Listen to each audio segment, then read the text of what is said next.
Hi friends, welcome to our YouTube channel. In this video, we are going to hear about the history of cinema. Come, let's get into the video.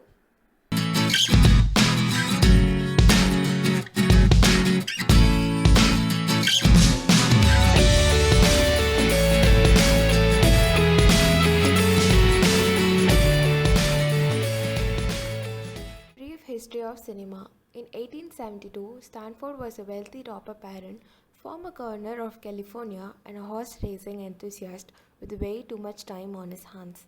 Spending much of the time at the track, he became convinced that a horse at full gallop lifted all four hooves off the ground. His friends scoffed at the idea. Unfortunately, the horse's legs move so fast that it is impossible to tell it with the human eye. So, he did what really wealthy people do when they want to settle a bet. He turned to a nature photographer, Eadweard Muybridge, and offered him $25,000 to photograph a horse mid gallop. 6 years later, Muybridge perfected a technique of photographing a horse in motion with a series of 12 cameras triggered in sequence. One of the photos clearly showed that all four of the horse's hooves left the ground at full gallop.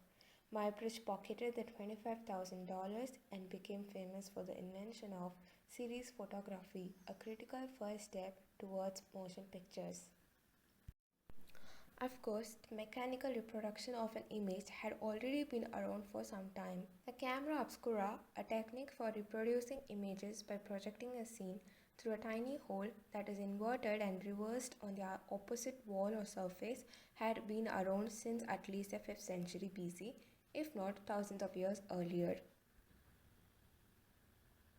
But it wasn't until a couple of French inventors, Nicephorus Niepce and Louis Daguerre, managed to capture an image through a chemical process known as photoetching in the 1820s that photography was born.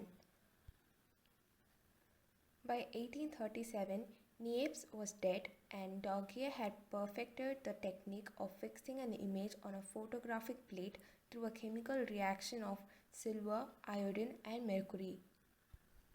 He called it a daguerreotype. But to create the illusion of movement from the still images would require further innovation. The basic concept of animation was already in the air through earlier inventions like the magic lantern and eventually the zoetrope. But a photorealistic recreation of movement was unheard of.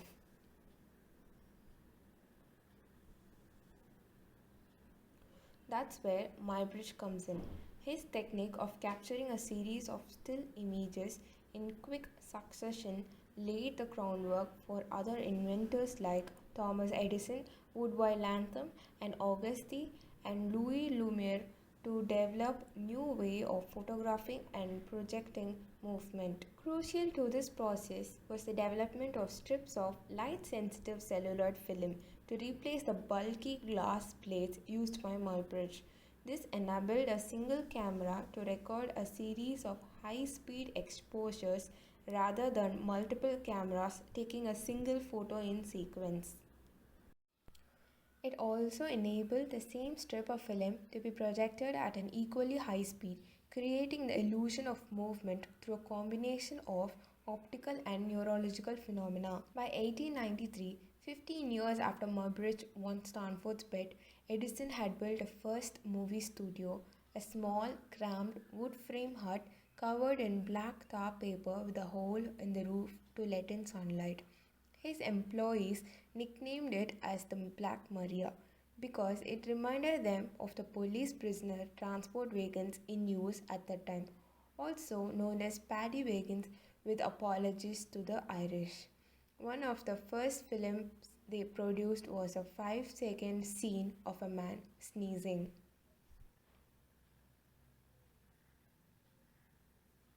Reverting stuff, but that is when movies were truly born. Sort of. There was just one problem. The only way to view Edison's film was through a kinetoscope, a machine that allowed only a single viewer to peer into a viewfinder and crank through the images. The ability to project the images to a paying audience would take another couple of years. In 1895, Woodville Latham, a chemist and Confederate veteran of Civil War, lured away a couple of Edison's employees and perfected the technique of motion picture projection. In that same year, over in France, Auguste and Louis Lumière invented the cinematograph, which could perform the same modern miracle. The Lumière brothers would receive the lion's share of the credit, but Latham and the Lumière essentially tied for the first place in the invention of cinema as we know it.